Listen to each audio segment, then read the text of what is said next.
In the pickle world, the big names are Peter Piper and Dr. Ron Buescher. You know the first name. He picked a peck of pickled peppers. But the real-life Buescher, with his PhD in pickles, well, he made that peck that Peter picked taste good. The longtime chair of the School of Food Science at the U of A died recently, but his colleagues are here to sing his praises for a legacy of good and useful science that lives on in the latest food trends. Nobody likes a soggy pickle, right? You want it to be crisp and crunchy. Ah, the bane of Madison Avenue pitchmen and deli shop owners, selling the briny pickle. The answer to this cucumber quandary came from this lab and from a man named Dr. Ron Buescher. I mean, he was just the best of the best. He improved the color, flavor, and texture of pickle products. For decades, Buescher worked alongside fellow professors like Luke Howard and J.F. Molinet at the Arkansas Food Innovation Center in Fayetteville, part of the U of A School of Agriculture. This is where Buescher took his vast knowledge of chemistry and applied it to an industry and became Arkansas's Pickle Man. There's an enzyme that causes the pickles to soften, and by strengthening that cell wall complex, you also are much more resistant to softening from that enzyme.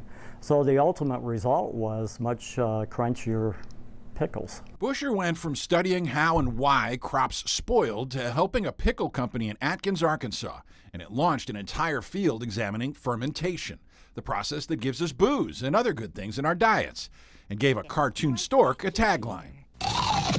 Now that's the best tasting pickle I ever heard. He actually developed this mechanical device to crunch pickles and actually measure sounds as they were crushed by this machine. Historically, this would have been a pickling cellar. So the walls would have come out to here.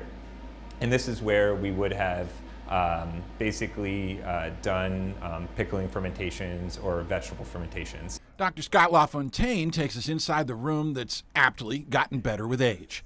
It's now a brewery. And while, according to LaFontaine and the Surgeon General, alcohol is now a known health hazard, fermented foods are very healthy and having a moment. To me, it overlaps with sort of those vegetable fermentations as well, like yogurt or sauerkraut or kimchi, right? You got to think about ways in which we get those organisms into our gut. So just like Dr. Buescher making pickles crisp, today's chemists are trying to get sauerkraut, kimchi, and yogurt more palatable. We bring them in here, either the raw material or the value-added product, and then we are going to dissect that chemistry to try and figure out what is impacting the nutrition of that product or the flavor of the product or the safety of that product. And in the tradition of Dr. Buescher, those insights will go out to the food industry. Yeah, I think it wouldn't be where it is today without all his contributions all these years. Toward really always looked at quality of products,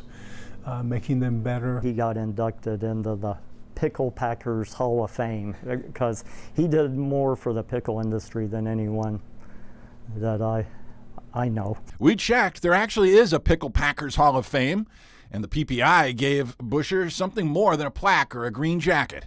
He got a 4-foot token for being a giant in the food industry. He was at the pickle meeting, and someone had like this 4-foot plastic pickle at a booth, and Ron said, "What are you going to do with that?" And they said, "Well, I don't know. We shipped it here. I don't think we'll probably." He goes, "I'll take it."